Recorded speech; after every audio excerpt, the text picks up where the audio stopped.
ಏನಪ್ಪ, ಯಾಕೋ ಬೇಜಾರಾಗಿದೆ? ಬಿಡೋ, ಬೇಜಾರಾಗ್ಬಿಡ. ಅಲ್ಲ ಅದಕ್ಕೆ ಕಷ್ಟಪಟ್ಟು ದುಡ್ದಿರೋ ದುಡ್ಡು 10 ಲಕ್ಷ ದುಡ್ಡು ನ್ಯಾಯಕ್ಕೆ ಕಳೆದು ಬಿಟ್ಲು. ನಿಮ್ಮ ಹತ್ರ ಇರೋದು ನಾನು ಇಸ್ಕೊಂತಾ ಇರಲಿಲ್ಲ. ಅದಕ್ಕೆ ಅವಳು ಬಲವಂತ ಮಾಡಿದ್ಕೋಸ್ಕರ ಇಸ್ಕೊಂಡೆ. ಅವಳು ಮಾತು ಕೇಳಿ ಇಸ್ಕೊಂಡಿದ್ದಕ್ಕೆ ಇವತ್ತು 10 ಲಕ್ಷ ದುಡ್ಡು ಹೋಯ್ತಲ್ಲಪ್ಪ. ಹೆಂಗೋ ಮನೆ ಕಟ್ಕೊಳಕ್ಕಾಗೋದು? ಒಂದು 10,000 ಅಲ್ಲ, 5,000 ಅಲ್ಲ, 1 ರೂಪಾಯಿನೂ ಯಾರೂ ಕೊಡಲ್ಲ ಅಂಥದ್ರಲ್ಲಿ 10 ಲಕ್ಷ ದುಡ್ಡು ಕಳೆದೋಯ್ತಲ್ಲಪ್ಪ ಅಂತೇಳಿ ತುಂಬ ಬೇಜಾರಾಗ್ತೈತೆ. ಅದಕ್ಕೆ ಇವಾಗ ಆಗಿರೋದು ಏನು ಮಾಡೋಕ್ಕಾಗಲ್ಲ. ಬುದ್ಧಿ ಇಲ್ದಲೆ ಆ ಕೆಲಸ ಮಾಡ್ಕೊಂಡವಳೆ.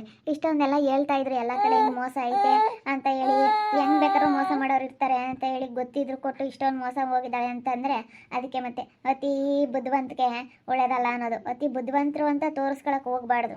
ಬುದ್ಧಿವಂತಿಕೆ ಇರಬೇಕು, ನಮ್ಮಲ್ಲಿ ಇರಬೇಕೆ ಹೊರತು ಅದನ್ನ ಒಬ್ಬರ ಹತ್ರ ತೋರಿಸ್ಕೊಳಕ್ಕೆ ಹೋಗ್ಬಾರ್ದು. ನಾವು ಯಾವ ರೀತಿ ಅಂತ ಹೇಳಿ ಅವರೇ ಗುರುತಿಸ್ಬೇಕೆ ಹೊರತು ನಾವು ತೋರಿಸ್ಕೊಳಕ್ಕೆ ಹೋಗ್ಬಾರ್ದು. ನಾವು ಅಯ್ಯೋ ಹಿಂಗೆ ನಾವು ತೋರಿಸ್ಕೊಳಕ್ಕೆ ಹೋಗಿ ಹಿಂಗೆ ಬಿಲ್ಡಪ್ ಕೊಡಕ್ಕೆ ಹೋಗ್ಬಾರ್ದಪ್ಪ. ತೋರಿಸ್ಬೇಕು, ಬುದ್ಧಿವಂತಿಕೆ ತೋರಿಸಿದ್ರೇ, ನಮ್ಮಲ್ಲಿರೋ ಬುದ್ಧಿವಂತಿಕೆ ತೋರಿಸ್ಕೊಂಡ್ರೇ ಮುಂದುವರಿಯೋದಕ್ಕಾಗೋದು. ಆದರೆ ಎಷ್ಟಾದರೂ ಓವರ್ಗಾಡೋದು ಒಳ್ಳೇದಲ್ಲ. ಅದಕ್ಕೆ 10 ಲಕ್ಷ ದುಡ್ಡು ಹೋಗ್ಬಿಡ್ತು. ತುಂಬ ಬೇಜಾರಾಯಿತು. ಅದಕ್ಕೆ ಏನು ಮಾಡೋದು? ಸೊ ಕಳ್ಕೊಬಿಟ್ಟೆ.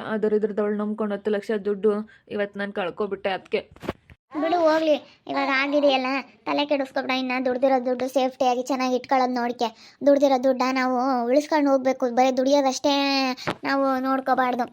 ದುಡ್ದಿರೋದನ್ನ ಅದನ್ನ ಹೆಂಗೆ ಉಳಿಸ್ಕೋಬೇಕು, ಹೆಂಗೆ ಇಕ್ಕೋಬೇಕು, ಅದನ್ನು ಹೆಂಗೆ ಜೋಪಾನ ಮಾಡಬೇಕು ಅನ್ನೋದನ್ನು ನಮಗೆ ಮೈಂಡಲ್ಲಿ ಇರಬೇಕು. ನಾವು ಸುಮ್ಮನೆ ಅದು ದುಡ್ದಿರೋ ದುಡ್ಡಿಗೆ ನಾವು ಹೆಂಗೆ ಬೇಕು ಹಂಗೆ ಇದು ಮಾಡ್ಕೊಂಡ್ರೆ ಅದಕ್ಕೆ ಏನು ವ್ಯಾಲ್ಯೂ ಇರಲ್ಲ. ಪ್ರೀತಿ, ಸುಗುಣ ಚೆನ್ನಾಗಿದ್ದಾಳೆ ನಮ್ಮ? ಚೆನ್ನಾಗೈತೆ ಅಣ್ಣ, ಭಾಳ ಚೆನ್ನಾಗೈತೆ. ಇವಾಗೇನು ಏನೂ ತೊಂದರೆ ಇಲ್ಲ. ಮುಖ ಎಲ್ಲ ಮೊದಲಿನ ಥರನೇ ಐತೆ. ಕೈ ಕಾಲೆಲ್ಲ ಏನು ಊದಿಲ್ಲ, ಏನಿಲ್ಲ. ಅದೇ ಡಾಕ್ಟ್ರ್ ಇನ್ನೊಂದ್ಸತಿ ಬರೋಕ್ಕೆ ಕೇಳವ್ರೆ, ಹೋಗಿ ಬರಬೇಕು. ಹೆಂಗೋ ಅದು ಹುಷಾರಾಗ್ಬಿಡ್ತು. ಅತ್ಲಾಗೆ ಅಯ್ಯಪ್ಪ, ನಮ್ಮ ಸುಗುಣ ಅತ್ತೆ ನೋಡಿದ್ರೆ ತುಂಬ ಬೇಜಾರಾಗೋದು. ಇದೇನಪ್ಪ ಇದು ಹಿಂಗಾಯ್ತು ಅಂತ ಅನ್ಸೋದು. ಪ್ಲೀಸ್ ಯಾರೂ ಬೇಜಾರಾಗಬೇಡಿ. ಯಾಕಂತಂದರೆ ನಮ್ಮ ಮಗಳು ಇವಾಗ ಅನ್ನೋದು ಜಾಸ್ತಿ ಕಲ್ತ್ಬಿಟ್ಟಿದ್ದಾಳೆ. ಯಾಕಂತಂದರೆ ಅವಳು ಎಷ್ಟು ಸುಮ್ಮನಿರಿಸಿದ್ರು ಸುಮ್ಮನಿರೋದಿಲ್ಲ, ಹಿಂಗೆ ಸೌಂಡ್ ಮಾಡ್ತಾ ಇರ್ತಾಳೆ. ಅದಕ್ಕೆ ವಿಡಿಯೋ ಮಧ್ಯದಲ್ಲಿ ಈ ಥರ ಡಿಸ್ಟರ್ಬೆನ್ಸ್ ಆದರೆ ಯಾರು ಏನೋ ತಪ್ಪಾಗಿ ತಿಳ್ಕೊಳಕ್ಕೆ ಹೋಗ್ಬಿಡಿ, ಬೇಜಾರಾಗಬೇಡಿ. ದಯವಿಟ್ಟು ಡಿಸ್ಟರ್ಬೆನ್ಸ್ ಆಗ್ತಾ ಐತೆ ಅಂತೇಳಿ ಬೇಜಾರಾಗಬೇಡಿ. ಸ್ವಲ್ಪ ಅಡ್ಜಸ್ಟ್ ಮಾಡ್ಕೊಳ್ಳಿ. ಅವಳು ಸ್ವಲ್ಪ ಅವಳಿಗೆ ಬುದ್ಧಿ ಬರೋವರೆಗೂ ಗೊತ್ತಾಗೋವರೆಗೂ ಏನು ಮಾಡೋಕ್ಕಾಗಲ್ಲ. ಸುಮ್ಮನಿರು ಅಂತಂದರೆ ಸುಮ್ಮನಾಗೋದಿಲ್ಲ, ಇನ್ನೂ ಜಾಸ್ತಿನೇ ಮಾಡ್ತಾ ಇರ್ತಾಳೆ. ಅದಕ್ಕೆ ದಯವಿಟ್ಟು ಎಲ್ಲರೂ ಸ್ವಲ್ಪ ಅಡ್ಜಸ್ಟ್ ಮಾಡ್ಕೊಳ್ಳಿ ಅಂತ ಕೇಳ್ಕೊಳ್ತಾ ಇದ್ದೀನಿ. ಹೆಂಗೋ ಬಿಡತ್ಲಾಗೆ ಚೆನ್ನಾಗಿ ಆಗ್ಬಿಟ್ಲಲ್ಲ. ನನಗೂ ಒಂಥರ ಭಯ ಆದಂಗೆ ಆಗ್ಬಿಟ್ಟಿತ್ತು, ಸುಗುಣ ಏನು ಗತಿ ಆಗ್ತಾಳಪ್ಪ ಅಂತ ಹೇಳಿ. ಚೆನ್ನಾಗಿ ಆಯ್ತಪ್ಪ. ನಮಗೂ ಒಂಥರ ಭಯ ಅನ್ಸೋದು, ಒಂಥರ ನೋಡೋದಕ್ಕೆ ಆಗ್ತಾ ಇರಲಿಲ್ಲ. ಇವಾಗ ಹೆಂಗೋ ಚೆನ್ನಾಗೈತೆ. ಮಾತ್ರೆಗಳೆಲ್ಲ ಕೊಟ್ಟವ್ರಲ್ಲ, ಮಾತ್ರೆ ಹಣ್ಣುಗಳೆಲ್ಲ ತಿನ್ಕೊಂಡು ಚೆನ್ನಾಗೈತೆ. ನಿನಗೆ ವಾಸಿನ ವರ್ಷಣ? ನಾನು ಸ್ವಲ್ಪ ಪರವಾಗಿಲ್ಲಮ್ಮ. ಈಗ ಹಿಂಗೆ ಓಡಾಡ್ತಾ ಇದ್ದೀನಿ. ನನಗೂ ಆಪ್ರೇಷನ್ ಮಾಡಿರೋದು ಸ್ವಲ್ಪ ನೋವೆಲ್ಲ ಕಡಿಮೆ ಆಗೈತೆ. ಅದಕ್ಕೆ ನಾನು ಇನ್ನೊಂದು ವಾರ 15 ದಿವಸ ರೆಸ್ಟ್ ಮಾಡಿ ಆಮೇಲೆ ಹೋಗೋಣ ಅಂಗಡಿ ಹತ್ರ ಅಂತ ಸುಮ್ಮನಾಗಿದ್ದೀನಿ. ಯಾಕೆ ನಿಮ್ಗೆ ಏನಾಯಿತು ವರ್ಷಣ? ಯಾಕೆ ಏನಾಯಿತು? ನಿಮ್ಗೆ ಏನಾಯಿತು? ಈ ವಿಷಯ ಗೊತ್ತಿಲ್ಲ ಅನ್ಸುತ್ತೆ ವಿಕಿಗೆ. ಪಾಪ ಇವನು ದುಡ್ಡು ಕಳ್ಕೊಬಿಟ್ಟಿದ್ದಾನೆ ವರ್ಷಣ, 10 ಲಕ್ಷ ದುಡ್ಡು. ಆಗ ಅವಳು ಹೆಂಡತಿ ಅಕೌಂಟಿಗೆ ಹಾಕ್ಬಿಟ್ಟು ಆ ಅಕೌಂಟಲ್ಲಿ ಅವಳು ಏನೋ OTP ಎಲ್ಲ ಶೇರ್ ಮಾಡಿಬಿಟ್ಟು 10 ಲಕ್ಷ ಅಮೌಂಟ್ ಕಳ್ಕೊಬಿಟ್ಟಿದ್ದಾನೆ. ತುಂಬ ಬೇಜಾರಾಗಿದ್ದಾನೆ. ಅದಕ್ಕೆ ಬಂದಿಲ್ಲ ಅವ್ನು ನೋಡೋದಕ್ಕಷ್ಟೇ. ಯಪ್ಪ ಹೌದೇ? 10 ಲಕ್ಷ ದುಡ್ಡು ಕಳ್ಕೊಂಡ? ಅಯ್ಯೋ ತುಂಬ ಬೇಜಾರಾಗ್ತಾಯಿತ್ತಪ್ಪ. ಅದಕ್ಕೆ ಮತ್ತೆ ಎಷ್ಟು ಜನ ಈಗ ಅಕೌಂಟ್ನಾಗ ದುಡ್ಡು ಇಟ್ಕೊಳ್ಳೋದು ಒಳ್ಳೇದಲ್ಲ ಅನಿಸುತ್ತೆ. ಫಿಕ್ಸೆಡ್ ಮಾಡಬೇಕು. ಸುಮ್ಮನೆ ಫಿಕ್ಸೆಡ್ ಮಾಡಿದ್ರೆ ಯಾವುದೂ ಇರೋದಿಲ್ಲ. ಹೋಗಿದೆ ಅತ್ಲಾಗೆ ಅದನ್ನು ಬಿಟ್ಟಾಕಿ ಇನ್ನು ಚೆನ್ನಾಗಿರೋದು ನೋಡಬೇಕು. ಇವಾಗ ನಮ್ಮ ಸುಗುಣ ಚಿಕ್ಕಮ್ಮನಿಗೆ ಏನಾಗೈತೆ ನನಗೆ ಡೀಟೇಲ್ಸಾಗಿ ಏನೂ ಗೊತ್ತಿರಲಿಲ್ಲ.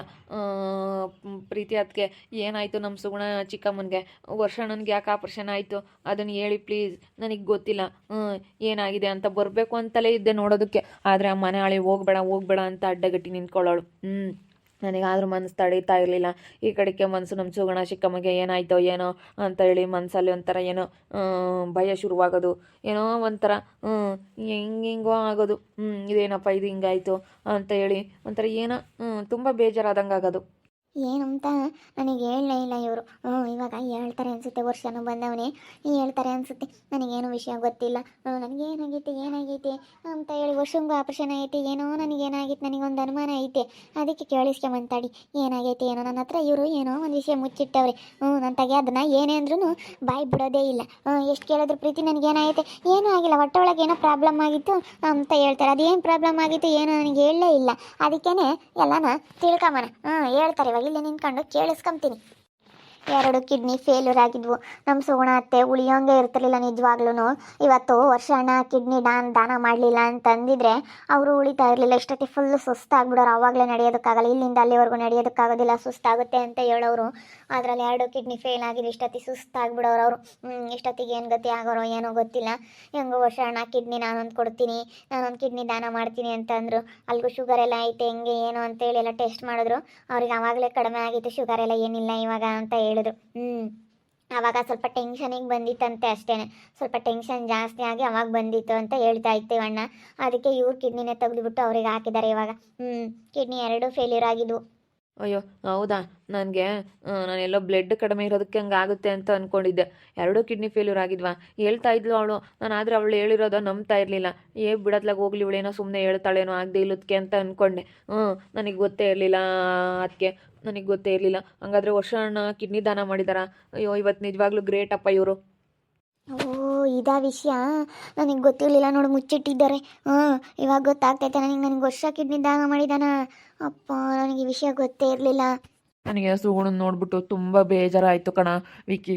ಅದಕ್ಕೇನೆ ನಾನು ತೆಗೆತ್ಲಾಗೆ ನನಗೆ ಒಂದೇ ಕಿಡ್ನಿ ಸಾಕು, ಪಾಪ ಅವಳು ಚೆನ್ನಾಗಿರಲಿ, ಅವಳು ಉಳಿಲಿ ಅನ್ನೋದೊಂದು ಕಾರಣಕ್ಕೋಸ್ಕರ ನಾನು ಕಿಡ್ನಿ ಕೊಡೋದಕ್ಕೆ ಡಿಸೈಡ್ ಮಾಡಿದೆ.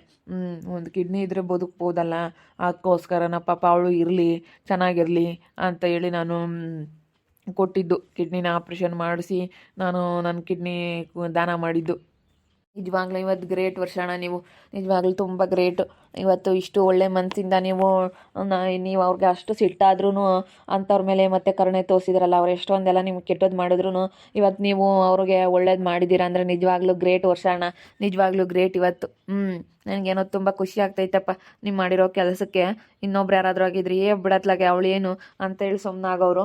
ನೀವು ಅವ್ರ ಪರಿಸ್ಥಿತಿ ಎಲ್ಲ ಅರ್ಥ ಮಾಡ್ಕೊಂಡು ಅವ್ರ ಸ್ಥಿತಿ ನೋಡಿ ನೀವು ಇವತ್ತು ಇಷ್ಟು ಒಳ್ಳೆ ಮನಸ್ಸಿಂದ ಇಷ್ಟು ಒಳ್ಳೆ ನಿರ್ಧಾರ ತಗೊಂಡು ಇಂಥ ಒಳ್ಳೆ ಕೆಲಸ ಮಾಡಿದ್ದೀರಾ ಅಂದರೆ ತುಂಬ ಖುಷಿ ಆಗ್ತೈತೆ.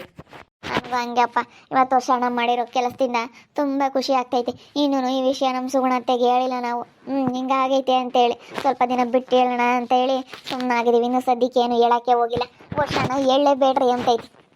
ಹೇಳಲೇಬಾರ್ದು, ಯಾಕೆ ಸುಮ್ಮನೆ ಸುಮ್ಮನೆ ಅವಳ ಮನಸ್ಸಿಗೆ ಹೇಳಪ್ಪ ನನಗೆ ಹಿಂಗಾಗಿತ್ತು ಅಂತ ಅದನ್ನೇ ಯೋಚನೆ ಮಾಡ್ಕೊಂಡು ಕುಕ್ಕಂಬೋದು.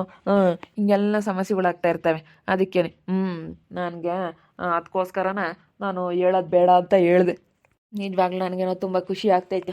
ಎಷ್ಟು ಒಳ್ಳೆ ಮನಸ್ಸಿಂದ ಇವತ್ತು ನೀವು ಎಷ್ಟು ಸಿಟ್ಟಾಗ್ತಾಯಿದ್ರಿ, ಸಿಟ್ಟು ಮಾಡಿಕೊಂಡು ಇವತ್ತು ನೀವು ಇಷ್ಟು ಚೆನ್ನಾಗಿ ನಿಮ್ಮ ಮನ್ಸು ಕರಗಿ ನಮ್ಮ ಸುಗುಣ ಚಿಕ್ಕಮ್ಮನಿಗೆ ನೀವು ಕಿಡ್ನಿ ದಾನ ಮಾಡಿದ್ದೀರಾ ಅಂತಂದರೆ ನಿಜವಾಗ್ಲೂ ಗ್ರೇಟ್, ತುಂಬ ಗ್ರೇಟ್ ವರ್ಷಾನ, ನೀವು ತುಂಬ ಗ್ರೇಟು. ಹ್ಞೂನಪ್ಪ, ನನಗೆ ಅವಳು ನೋಡಿಬಿಟ್ಟು ಎಲ್ಲ ಮನ್ಸು ಕರ್ಗೋಗ್ಬಿಡ್ತು. ಯಾಕಂತಂದರೆ ಅದು ಎಲ್ಲೋ ಒಂದು ಕಡೆಗೆ ನೆನಪು ಕಾಡುತ್ತೆ.